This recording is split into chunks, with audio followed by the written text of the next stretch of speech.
Greetings, my name is Slight and welcome to a build review. The reason I do these videos is because it gives you an indication of what types of builds make it to 10 wins. I am a current legend player in the Bazaar, so let's review this build.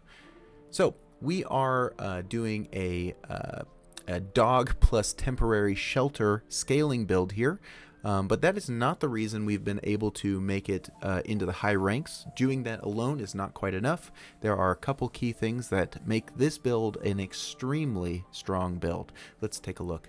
First thing is classic stuff. Dog and temporary shelter. We're doing a good job of scaling up those items using cast register, gumball machine, and piggles.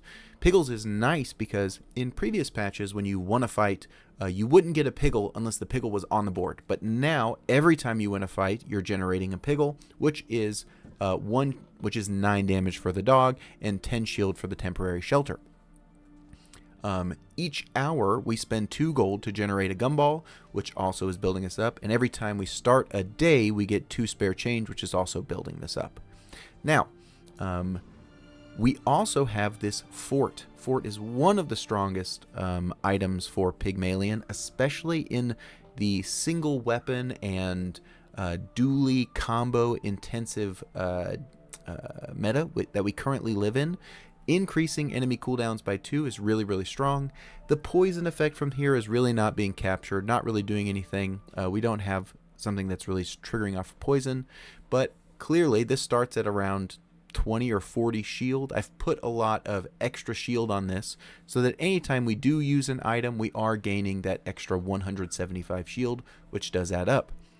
Importantly, we got a battery from one of the fights, and that's essentially saying, hey dog, you might have a 5.8 second cooldown, but you have a 4-second cooldown. One thing to remember is that any charge that is above the activation cooldown of an item is lost. So at 4 seconds, this will charge this 4 seconds. It will be at 1.8 seconds remaining, which means it will fire and then restart its cooldown. That charge does not loop into the next cooldown of the dog's item.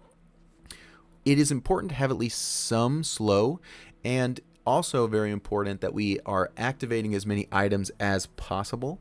That's why I have a marbles here. This triggers very quickly at 3 seconds, but it triggers even more quickly because this battery will charge it on every 4 seconds, which makes this trigger more. Why do we care about triggering? Well, we have building crescendo. Building crescendo is extremely strong in these sort of like big scaling things because it solves pretty much all of your crit as long as the game lasts long enough. We have toxic fort, which is helping us last longer into the fights, as well as temporary shelter. But the way that this works is there's a hidden negative crit chance that's applied to all your items. You might assume that because if I have no crit, that I would have 0 crit, but that is not the case. I have negative 50 crit, and I have to overcome that before I will start gaining critical chance. So I might use this marble, gain 10 crit, but you will not see that 10 crit on the dog yet, because I need to overcome that deficit before it'll actually show on the item. To help with this, I do have a little bit of crit from left eye, and I think maybe I've added a little bit more crit to this as well, but those things are actually helping us get to where the dog is critting more consistently. That being said, after a couple uses of these small items, the second time dog triggers, it's at a 50 or 60, sometimes even 70% crit rate, which is incredibly scary for the enemy. Now, that isn't so much of an issue because we have very good ways to stay in fights. As long as we are not getting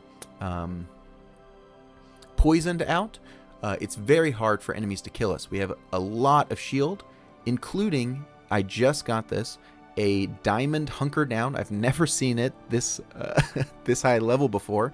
I got it from a monster skill trainer. It shields equal to 80% of my max health, so we'll see if that comes into play against this enemy opponent here. But more importantly, electrified hole was a little bit of a more unique skill for me to get. It actually has a big impact because the first 5 times I shield, I charge, that actually allows us to use quite a bit of items to get building crescendo up as soon as possible. And with our essential, cooldown cap of the dog being at 4 seconds because of this battery charging it, we are actually using items quickly enough where that crit chance is scaling well enough, and you'll see that in the fight. Other than that, we've got a little bit more shield from heavy metal. Flashy reload does just a little bit by actually charging this battery. I don't think any fight's going to last long enough for that really to matter. We do have an extra 159 health from augmented weaponry. That doesn't really apply to our situation very much. I'm happy to take that, but even if I didn't have that amount of damage, it probably would not make or break this next fight. So I think that covers everything. Let's do the fight. Are you sure? Noticed I'm huge? Alright, looks like we've got some classic trebuchet stuff, a nice initial freeze. I do think he's got one more freeze coming. He hits the marbles here. Luckily our cooldowns are really helping us stay alive. Our crit chance is now starting to increase, and he has not killed us yet, so that means he's dead. Good game, Cafaldo, and sorry to ever have to play my ghost. Hopefully you learned something. I'll see you in the next one. Oh, I've actually got 10 chests, so I'll go ahead and open those.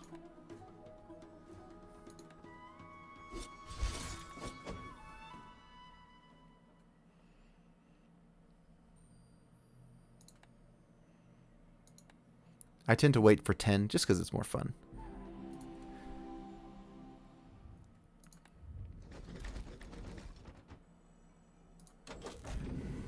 Alright. Anything new? I don't think so. I think I have all that. Alright, see you in the next one.